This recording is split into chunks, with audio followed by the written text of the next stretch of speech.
It's no overstatement to say that African Americans were the foundation to the rapid growth of American civilization. Aside from white Americans, African Americans fought and died in every American war. It doesn't get any more American than that. Today, we're going to tell the history of Prince Whipple, perhaps the most popular individual of African descent to participate in an early American war.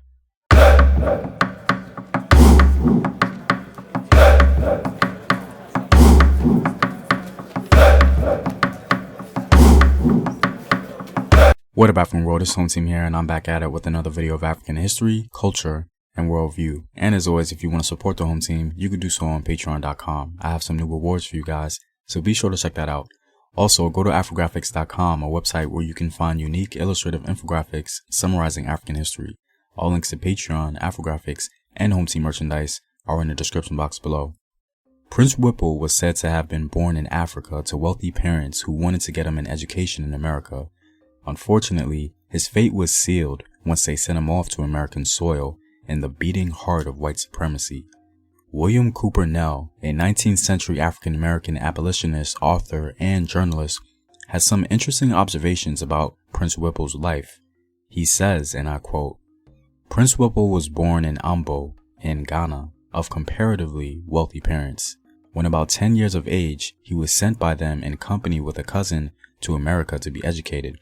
An elder brother had returned 4 years before, and his parents were anxious that their child should receive the same benefits.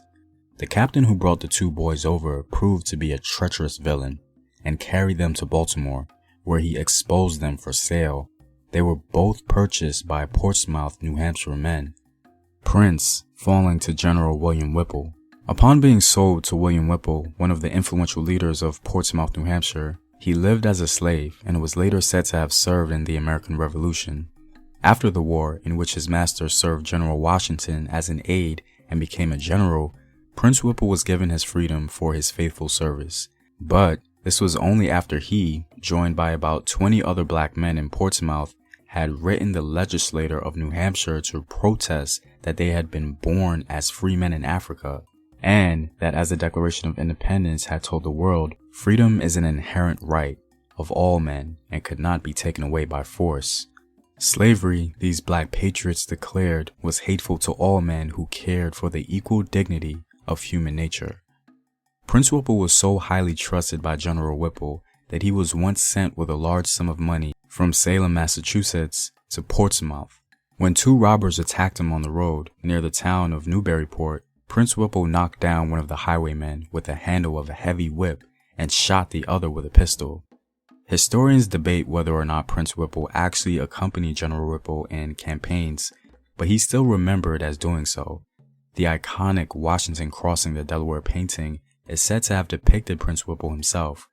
Legend holds that he's portrayed fending off ice with an oar at Washington's knee in the painting, but most scholars challenge the idea of it being him. We'll never really know for sure, but by the end of the war, Prince Whipple became, in modern terms, an event planner. He arranged the musicians, hired the caterer, and served as a waiter in weddings, dinners, balls, and evening parties of the elite. Prince was described 50 years later by one who remembered him as a large, well-proportioned, and fine-looking man, and of gentle manly manners and deportment. General Whipple granted Prince Whipple the rights of a free man and was later freed in 1784. Well, I'm all out, guys. If you like these videos and want to help out in its continued production, you can do so on patreon.com. The link is in the description box below. Know thyself. Remember your ancestors. Peace.